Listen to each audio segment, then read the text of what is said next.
झाली ज्यामध्ये कैद्यांना कराड गँगकडून मारहाण झाल्याचं बोललं जातं या ऑडिओ क्लिपमध्ये. असे प्रकार वारंवार घडतात. या संदर्भात आता तुमची काय मागणी? जेलर बदलीपासून ते आतापर्यंत सातत्यानं हे जे काही प्रकार जेलमध्ये होत आहेत, याची जेल प्रशासनानं गंभीर दखल घेणं गरजेचं आहे, परंतु तसं होताना दिसत नाही.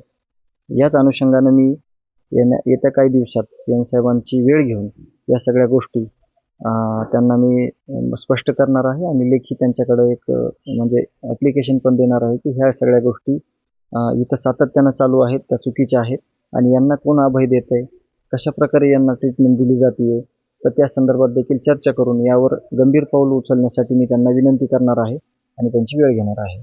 मात्र यापूर्वी देखील असे प्रकार घडले. दुसऱ्या कैद्यांना बाहेर पाठवलं जातं, मात्र या कैद्यांना अद्यापपर्यंत इथे ठेवलेलं आहे. एकाही कैद्याला इथून हलवलं जातं. अशा प्रकारचे सगळे जे प्रश्न आहेत, संतोष अण्णा प्रकरण झाल्यापासून ज्या गोष्टी जेल प्रशासनामध्ये घडलेल्या आहेत, त्या सगळ्या गोष्टीचं डाटा आपल्याकडे आहे. कागदोपत्री आपण सगळ्या गोष्टी वेळची वेळेला कळवलेल्या आहेत. काही सूचना पण आपण घेतलेल्या आहेत त्या बाबतीत किंवा काही माहिती पण घेतलेली आहे.